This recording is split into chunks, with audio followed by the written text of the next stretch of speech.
So I gave you a few extra minutes to get yourself ready, get your system all set up. All right, this is the Numen session, and Numen is from Nano Mountains. We talk about, and that's in Yunnan province. We talk about the mountains in China, in Yunnan province, as having, they produce different types of results. Even if they're all called ancient tree or old tree, you get different results. Why is this? Well, there's a lot of reasons. So we're going to go into some of that today. We're going to talk about the history. And now what I'm referring to is recent history of Nano as well as pu'er tea overall. So let's get started and let's talk recent history. So pre-1976, post-1911, were Chinese people in the mainland of China drinking a huge amount of raw black tea? And the answer would be no, they were not.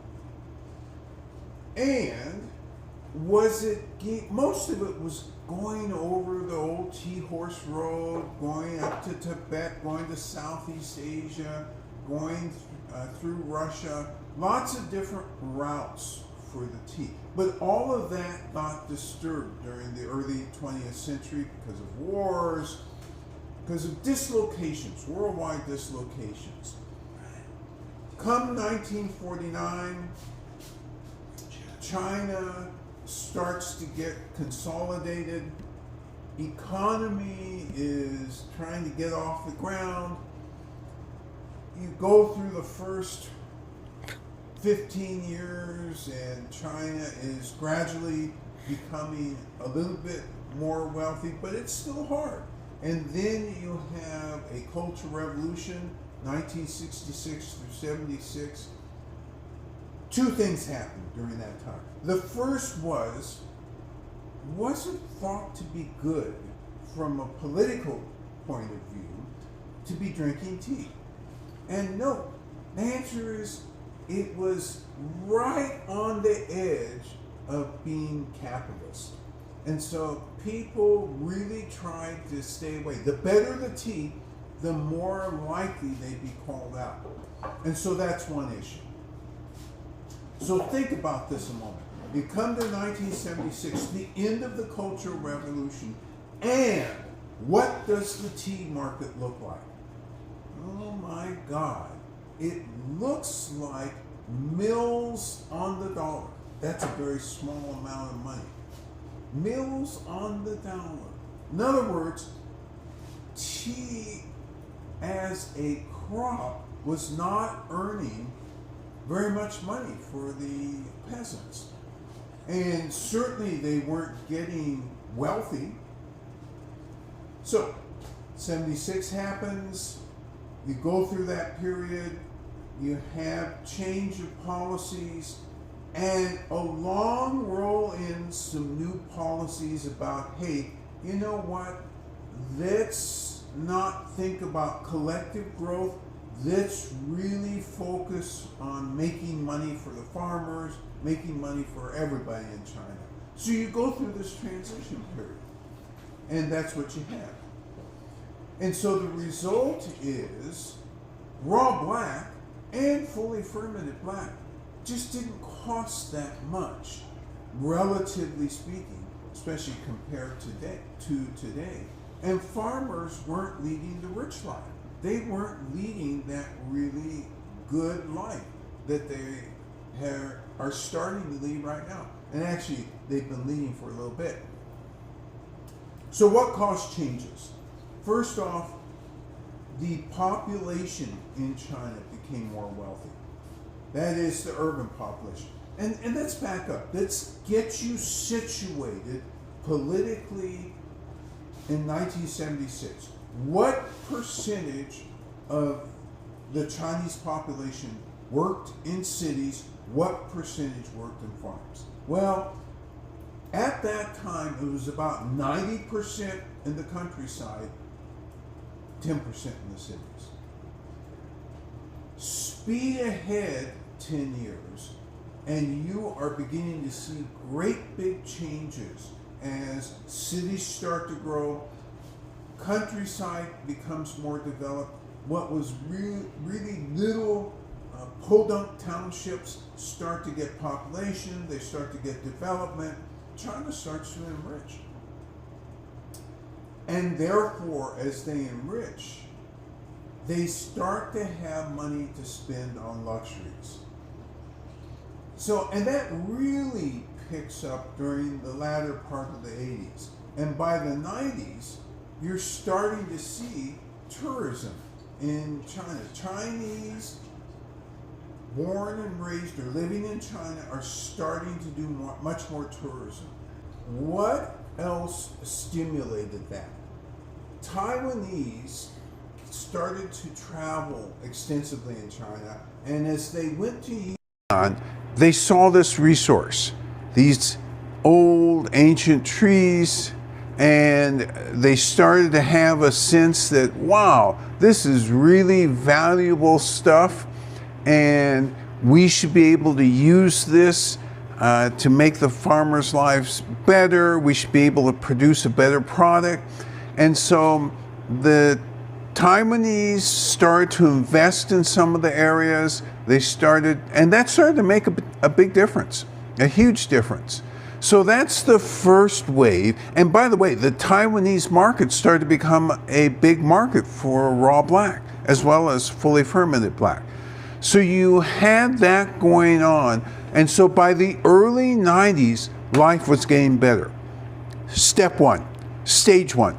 You move into the early 2000s, stage two, the farmers themselves, as well as, it's like China reached a tipping point because people had enough money to start spending and looking for nice products internally.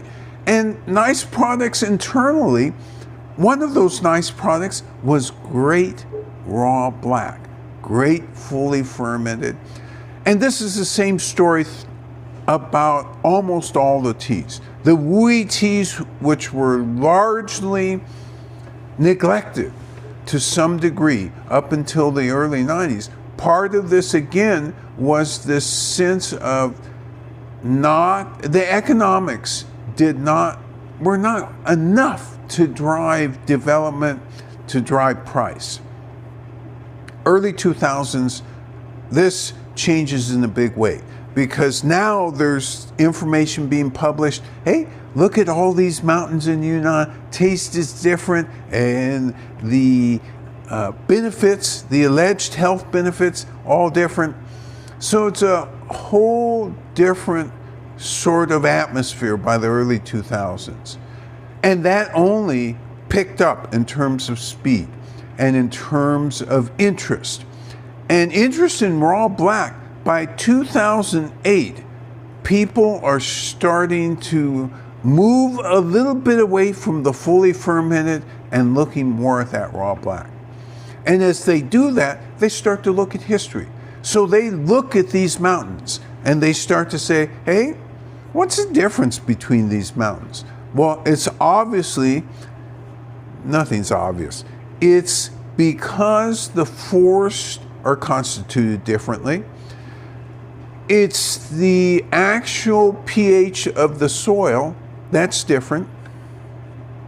And you know, one of the things we haven't talked about much, and yet we should, what else really inspires humans to change what they do in relationship to food and drink? And that's their palate. That's their taste buds. As they begin to get more choices, as they begin to experiment with things, they start to have a different feel for what they should be doing, maybe in terms of processing to bring this flavor or that flavor out. Plus, when you have better transportation and an ability to really understand, well, 30 miles away, the flavor is this way, 20 miles to the east, the flavor is that way, and the process is a little different. And so you start to learn about that, and you start to exploit what you have. And so that's really what's happened in the raw black field since the 2000s. Stimulated by Taiwanese input in the late 80s, early 90s, further stimulated by local spending by local governments and marketing, and stimulated by a rapid growth in Chinese wealth, overall Chinese wealth, the Chinese economy. So all these things led to I want some raw black, and I want it from this mountain. And you started to see them compare mountain by mountain. So what does this mean? You have a mountain like Laobanjiang, and these are all within 50 miles of one another. You have this mountain, you have this tea, it's produced, it's hugely, hugely pungent. It is very, very strong in the mouth, and it has this really attractive feel to the market. Okay, so you go 5 miles, not more than 5 miles, that would be to the west, you come to Hukai. And Hukai, what do you find? Oh, gosh, these raw black leaves have a sense of being slightly naturally sweet. Why is that? Well, it's varietal, and again, the part of the forest and what else is growing in the forest. You go to Nan Noa. Nan Noa has been doing raw black for a long time. Probably since around the year 1000, not quite clear. It could be a little earlier, or it could be slightly later. And it's really driven by the local indigenous peoples who live there, who are the Hani. The Hani people live there. And again, the question comes up, well, do the Hani people taste things the way that the Han people or the Bulang people or any of the indigenous or main groups taste things? Do they have that same sense of what's really good? And they don't, because their diets are all different. From a cultural terroir position, this is very important, because if you want something stronger, you're going to do a tea that's stronger, that balances with some stronger food. If you're doing something that's very spicy, you want to have something that's going to match with that. If you're doing something that's not that, you're going to want something else. So all of these considerations go into what Nan Noa ended up being. So Nan Noa, that name literally means bamboo sauce in the Hani language. So they have a type of sauce that they use with their food called Nan Noa. And so does that play some role? Obviously it does, because if this is a base sauce that you're using, and we know this, especially from here, because we talk about this. When we bring you your tea, we ask you, please don't drink anybody else's tea until you've drunk your own first. Once you've drunk your own, we don't care, because you already then have a basis for what the flavor is going to be for your tea. Well, let's think about this. If you're eating bamboo sauce or you're eating a little bit of spicy food every day, is that going to influence how you perceive tea? It absolutely is. It absolutely is. And so Nan Noa has this long history. It is one of the so-called 6 famous mountains. You know, in China and in other places, you get numbers. Oh, 7 famous rivers, 159 rivers that belong to the Lancang River basin. You get all of these numbers. Are they precise numbers? Not really. They're numbers that tell you that these things have been recognized so far. But remember, all of this stuff, think back. 1976 was 50 years ago. Is that a long time historically? The answer is absolutely not. It's a short time historically. So that's why I'm trying to paint this picture for you, which is different than how we normally talk about this, because this influences how they create these teas. So the tea we're having today, Numen, was harvested in 2006 and it was caked in 2007. It was caked. What I mean is that the leaves were steamed and compressed and made into a cake of raw black. So this tea already has a history of 20 years. Now, what have we said about raw black before? We've said a lot of things. The first thing in terms of raw black is it's on a journey. Where's it going? It's going to go into a fully fermented tea. Will it taste the same as an artificially fully fermented tea? How can it? That process is so different. It's a speed up process. It will not taste exactly the same. Cannot. Will it taste good? Oh, yeah. It'll taste real good. And what should we be looking for as a tea like this from a famous mountain ages? We should be looking for a deeper flavor. We should be looking for something that isn't so aggressive. When tea is first picked off of a plant, whether it's a tree or a plantation tea, it's got some vigor, doesn't it? And you can taste that vigor. It's just like the cliff teas when they first come in. Cliff teas come in, and unless you're an experienced drinker, we usually don't give to you because it's like, oh my gosh, that minerality is way up there. Everything is hard about that. And unless you're used to it, we hold that back. Yes? You said something about the taste of the raw black when it becomes fully fermented being quite significantly different. Yes. Than the taste of something with an accelerated fermentation process. So for the fully fermented teas that Sophie's has in the shop, would you consider that to be an accelerated process? Great question. So the questioner asked, I look at your boards and I see you have 12, at least on the boards we can see, 12 fully fermented, accelerated, using an accelerated process. Is that taste, I apologize, that's not quite the question. The question is, are all of those fully accelerated, that are fully called out as fully fermented? And the answer is, let's be careful.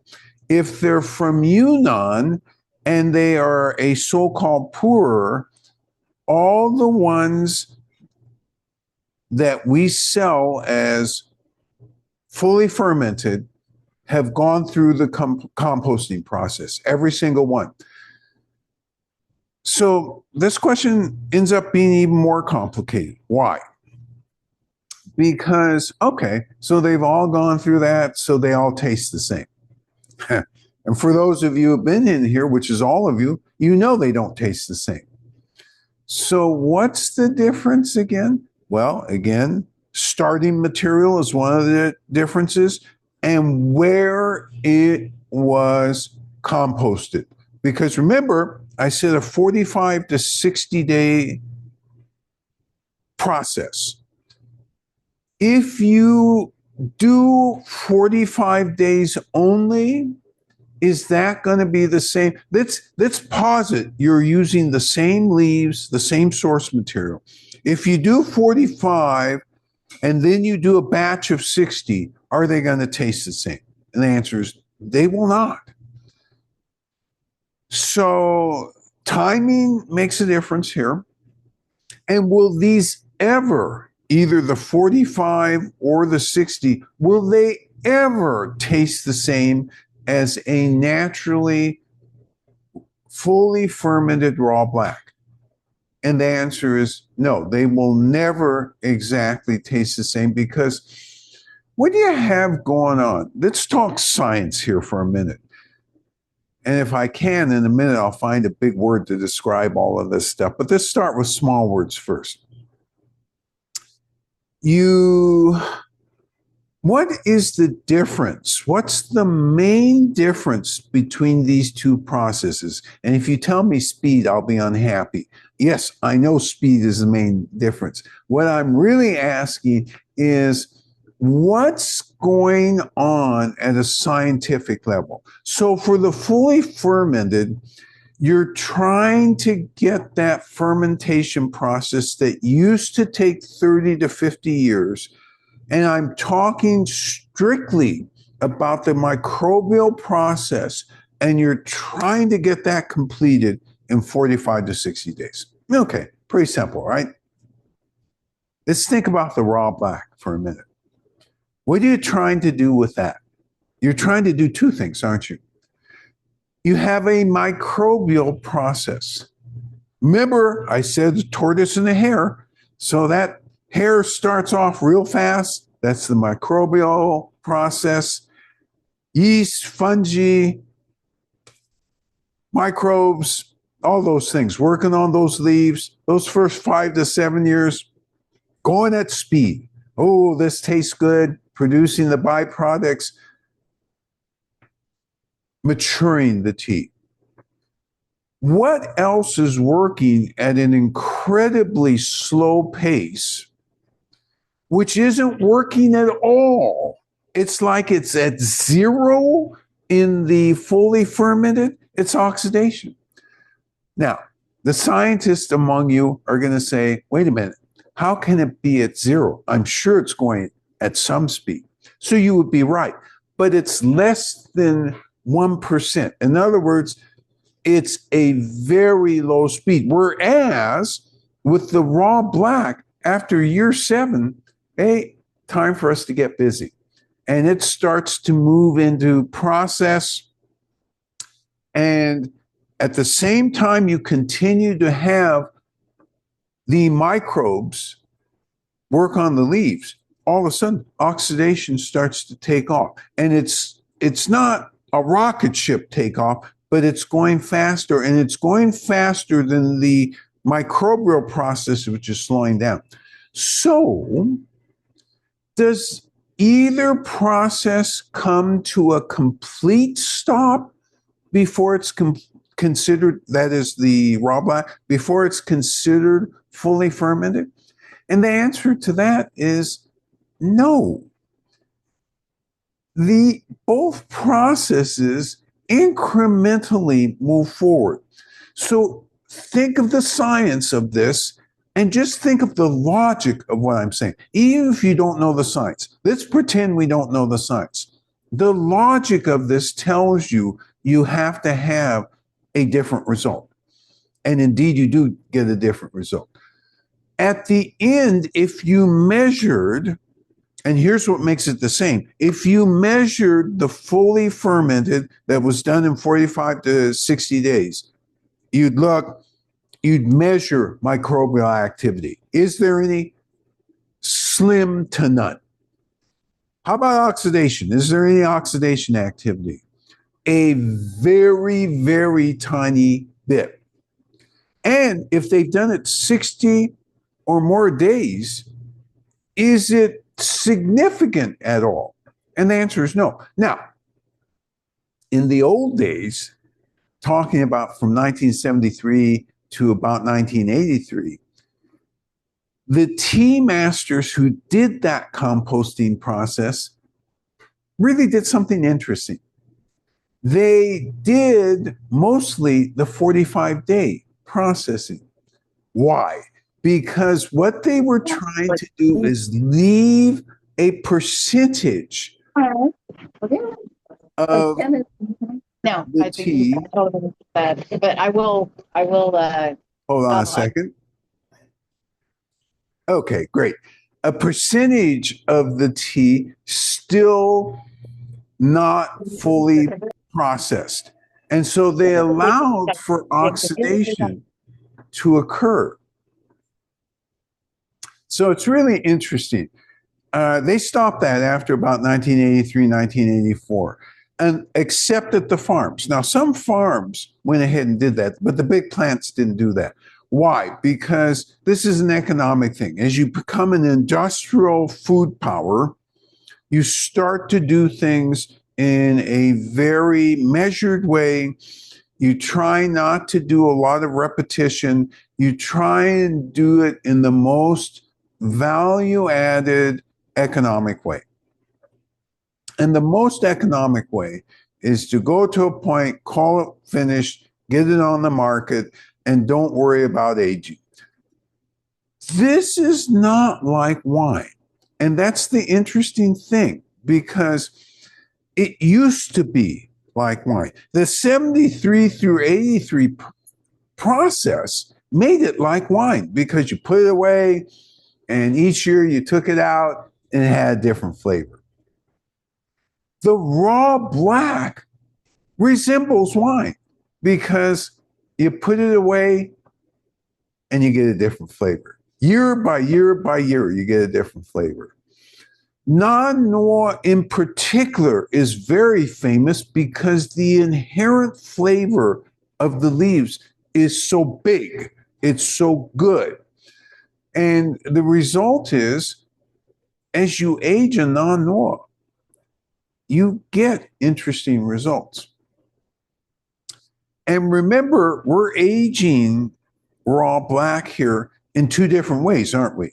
One is the loose leaf only, and loose leaf we feel will age faster, and one is the cake version. Well, the Numen is the oldest we have.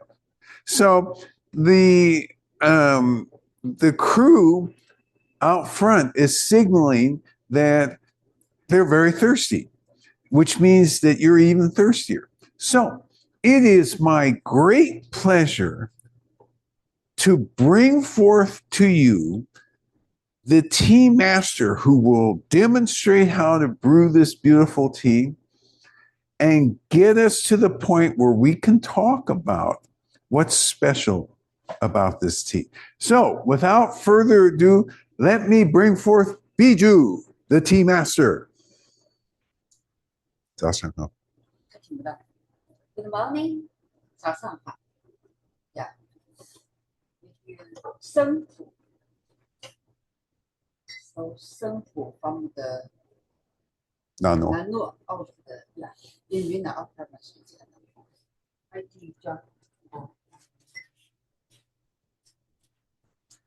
It's also, so very important.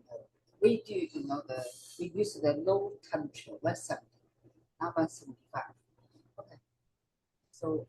Great. Normal setup. Yes. We're going to set the timer. 2 minutes. No, it's just something. Nigga Wang John says.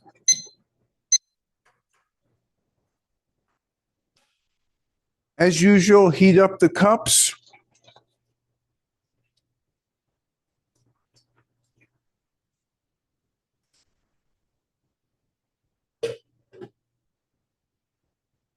Dissipate the steam.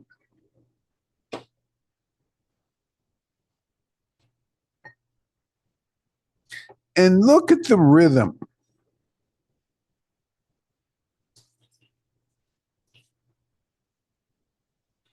Not in a hurry. And when we set the time, it was 2 minutes like I wrote to you and is in the website. 2. Yes.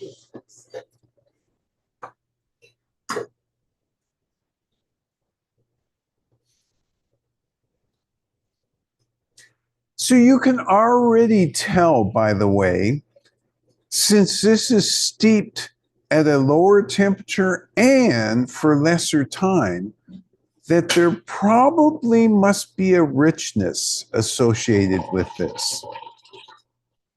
Let's see if that's true.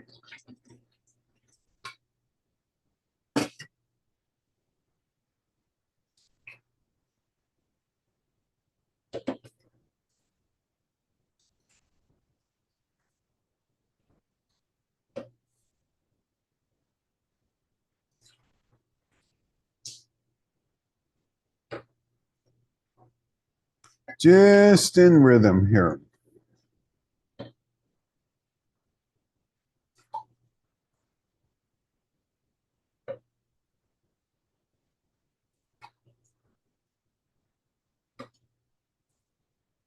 All right, Tea Master already has the leaves ready.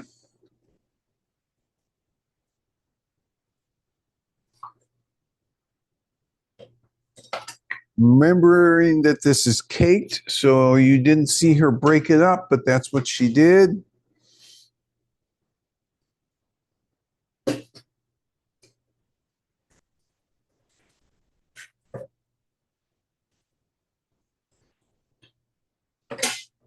Puts the water in the kettle so that she can control the pour.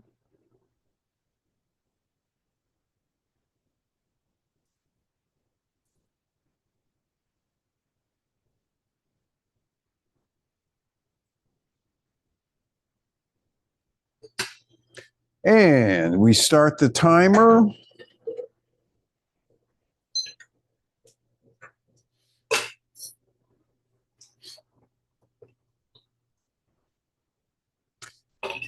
Now, the honey people are interesting because every time we go there, and it's funny, right from the start, they somehow understood that we do things differently here.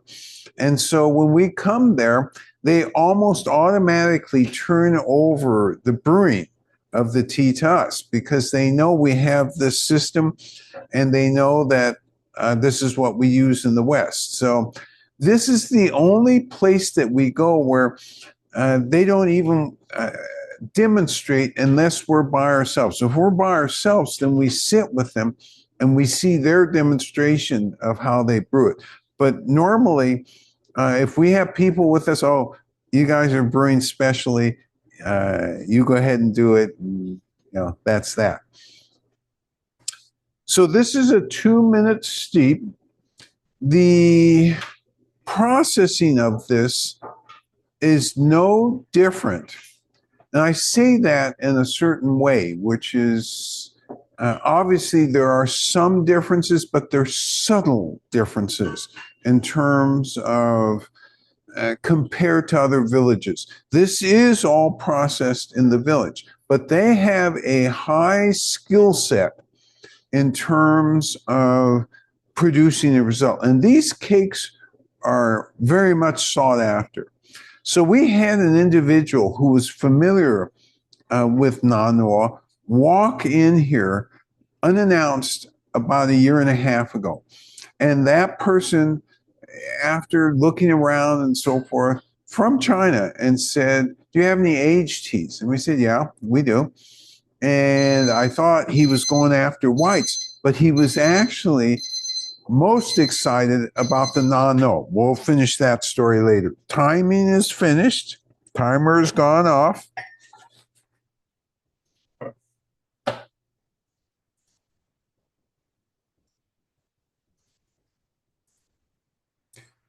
Look at the steadiness that the tea master uses, just nice and rhythmic, separates the tea from the tea leaves. All right, we're going to enter the quality arena. We're first going to look at this color. Isn't this a beautiful color? And this was only steeped for 2 minutes, remember? And so this actually has significant color. We're going to go ahead and enter the quality arena. So let me do that right now. I'm going to focus on astringency or lack thereof, aftertaste, and then energetics.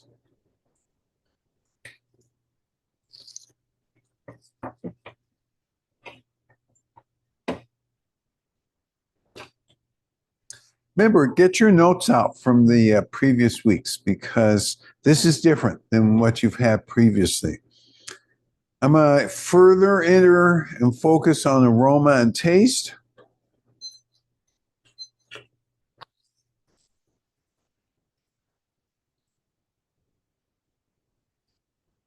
Oh my goodness, I'm even getting some energetics already.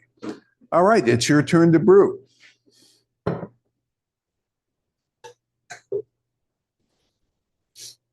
So at any rate, while she's drawing the water, the individual was so surprised that we had non-oil from this particular year and asked us a lot of questions of which we were able to answer in good order. Eventually ended up buying a cake. And later called me up and said, wow, this thing was just beyond what his expectations were. So like I said, this is famous in China, this mountain in particular.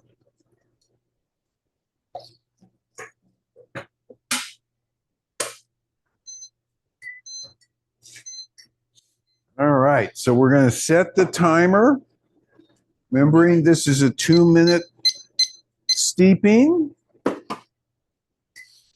And Tea Master is getting the water all squared away.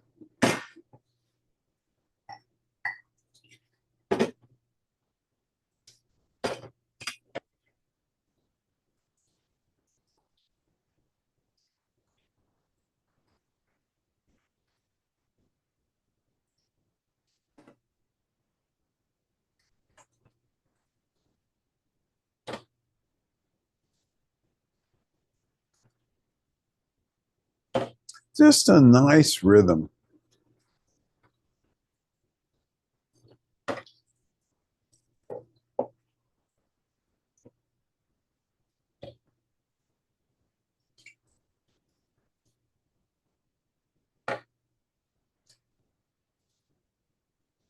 And yours is in bag number 3, labeled Numen.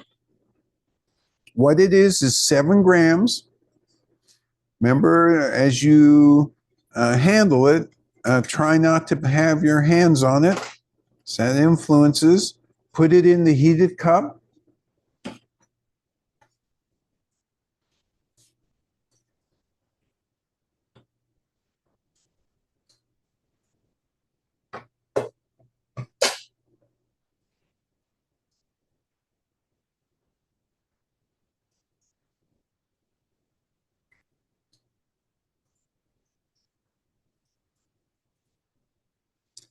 You pour on the sides. Beautiful. Beautiful, beautiful. Set the timer for 2 minutes.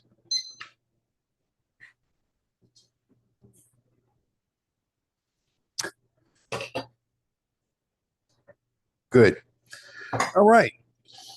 So when you store these cakes, you store them the same way that you would store loose leaf, essentially. You break off a part. That's what you use for daily use. The bulk of the cake, you reseal and you put it in a cool place. And the cool place should be no more than 68. It can be down to 50 to 68. All of that works. And it needs to be dry. And it needs to be not anywhere where there are a bunch of other odors or there's mildew. None of that stuff. That will not work for keeping these cakes. So that's and it's 350 grams. 357 grams, I'm sorry. So this makes approximately 360 cups when done properly of these 16-ounce cups. So that gives you kind of a little bit of a sense of how much tea there really is here.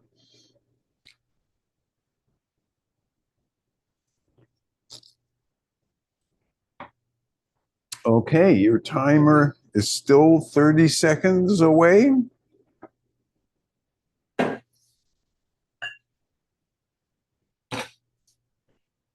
And for those of you who are new, I suddenly realized there are a couple new people on the broadcast this morning.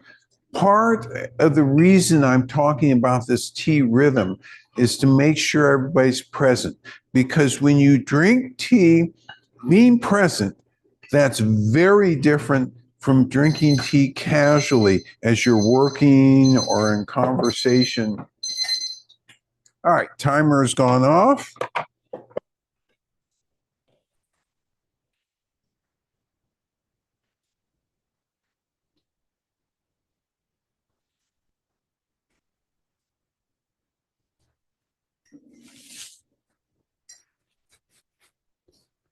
Tea master separates the tea leaves from the tea water.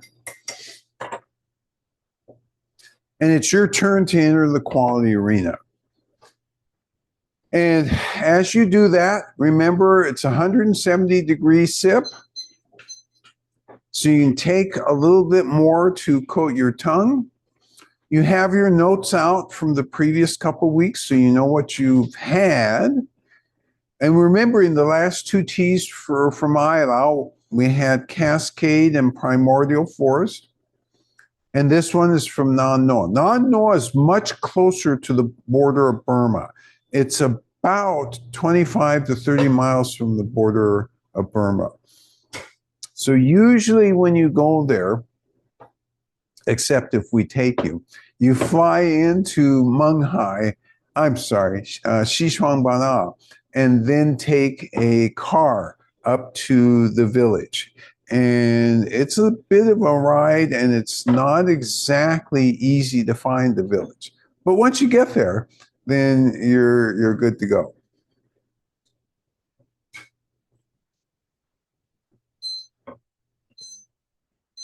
Whoops. My nose detected a mellow malt umami scent from the warmed leaves, and the steep leaves were strongly vegetal. The tea water had more of an ocean vegetal scent with a mix of steamed lotus leaves. The tea leaves had an umami scent. The warm leaves were malty and slightly sweet. I got that right? Mellow malt umami from the warm leaves, yes. Okay, mellow malt and umami. Steep leaves were strong vegetal. Strong vegetal steep leaves. That's a good call. And remember, we're talking about a tea now that's over 20 years old. So already you've hit a couple terms, which is what I would expect from a tea that's 20 years old. And the tea water had more of an ocean vegetal scent with a mix of steamed lotus leaves. Oh, that's interesting. It had a scent, a vegetal scent with a mix of the scent of steamed lotus leaves. And so I get that description. We're all within a channel here so far. It's good. There's quite a viscosity to the liquor, different than last week's, and then but also still very clean at the same time. And yeah. Clean with a viscosity to the tea water. This is an important comment because what you would expect over the next 10 to 20 years is for this to get more and more viscous. That cleanliness will maintain. Question from behind the camera here. In that time, how does this type of raw black approach a fully fermented black? How can one sort of make that relationship or that question? Like, what am I looking for in that process? So I love this question, and this is following up on the theme of the very first question about the relationship between raw black and fully fermented. And so this question is about what should you be looking for as this ages, which will remind you of a fully composted fermented tea. So that's the question. Let me turn it around a little bit, because we assume, no, let's not say it that way. Let's say it this way. You, in effect, should think about these as two separate categories, even though they're linked because they're black tea. And even though they're linked because they're fermented, this will never, so non-noel actually produces some composted tea. It will never look like this. Other way around. This will never end up looking like the fully composted one. Will it taste like the fully composted one? Here's what you should expect. The tea water will turn reddish, but it won't be black. That's one thing. Will it taste earthy? It'll have some sense of earth, but very little. More of that clean, more of the vegetal will be left as this becomes fully fermented. So that's why now that question points and implies, wait a minute, these are really two different categories and products. And so that's a complicated question. They aren't, they're listed as one category with two branches. And in a way, maybe from a wine comparison, you could say, well, this is a red. Well, you've got cabs, you've got the pinots, you've got the grenaches, and they all end up with a different flavor.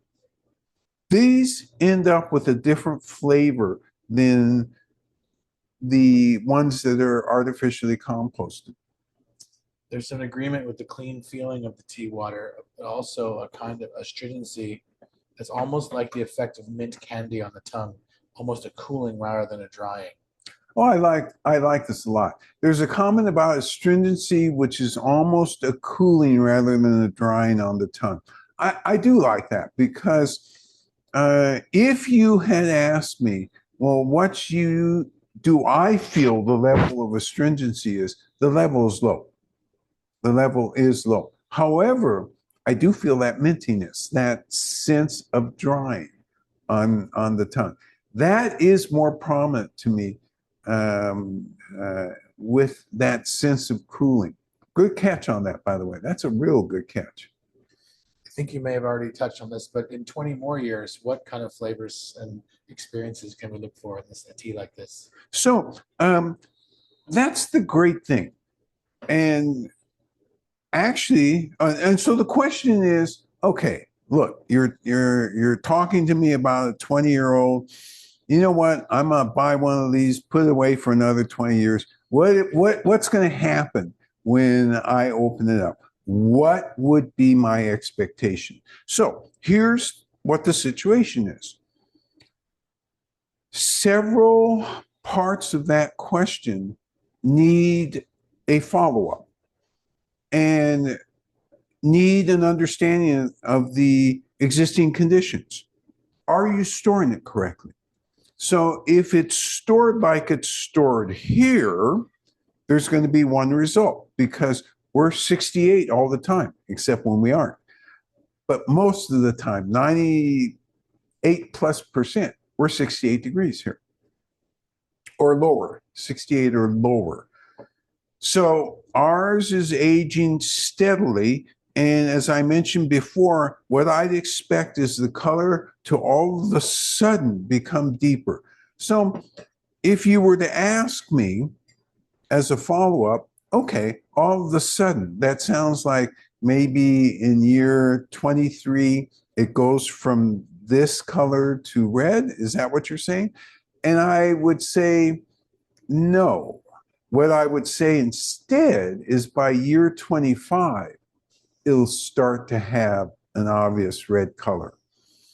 And that red color, again, the biggest difference that we detect in those that are naturally fermented is earthiness is not the primary flavor. So with the fully fermented, almost everybody says, oh yeah, I got that earthiness in there, got that sense of that. They would not say that about this in another 20 years. What they would likely say is, I'm surprised. Where is the earthiness? Why is this still so clean?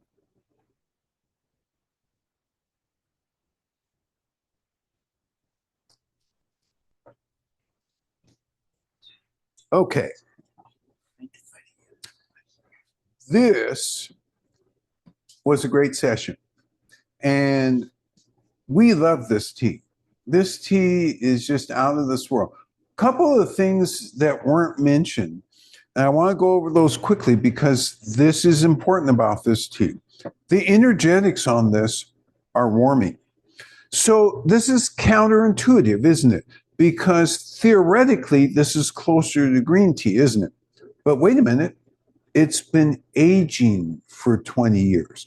As tea ages like this, compounds that are things like catechins and other green tea polyphenols change towards the red tea polyphenols. And so you get some of that energy warmth.